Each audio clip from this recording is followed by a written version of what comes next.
Okay, Dr. Abah, as I said, a lot of people have been waiting for this conversation, so the comments and reactions are like pouring in like rain. I have this one from Peter Iguilo. He says, I quite disagree with the DG. It is 7 months now after the bypass options for license. Surah office. DG, is this the reform?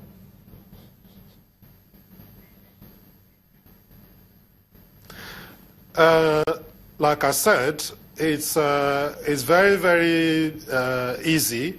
Simply go to the road safety website. You can actually check the status of your passport.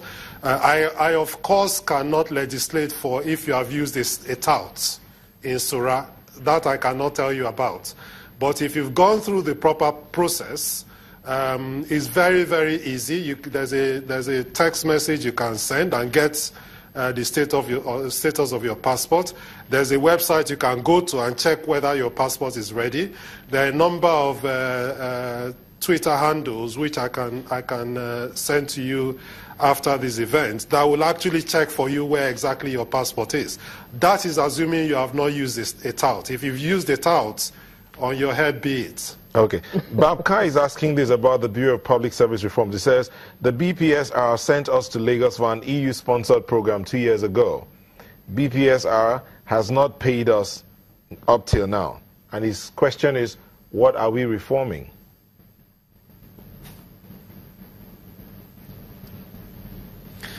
Isn't there an operative word there that says EU-sponsored?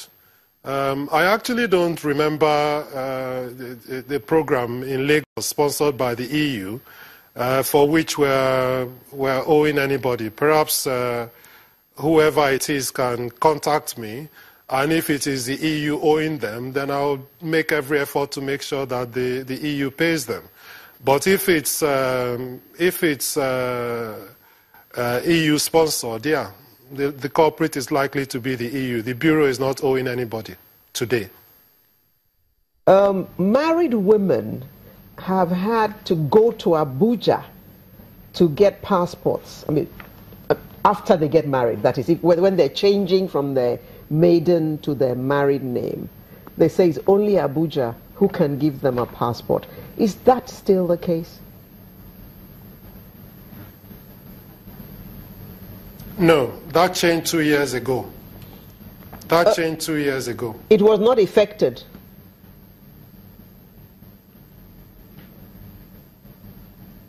What do you mean it was not effected? Because a friend of mine who changed her name last year still had to travel to Abuja to get her passport.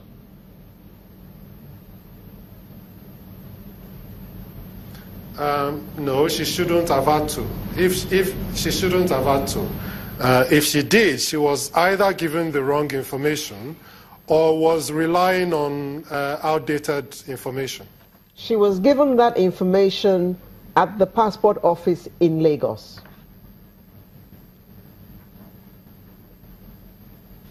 Whoever gave her that information gave her the wrong information. Okay.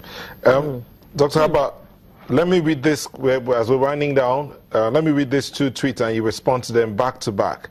Rawlings Dater says, our passports are produced in Malaysia. The only Nigerian thing is the data capture. I know you talked about some aspects being done here and some being done with other contractors. But Festus says, what we want is a new paradigm for government services that delivers better services that focus on our needs at lower cost. How quickly can this be achieved?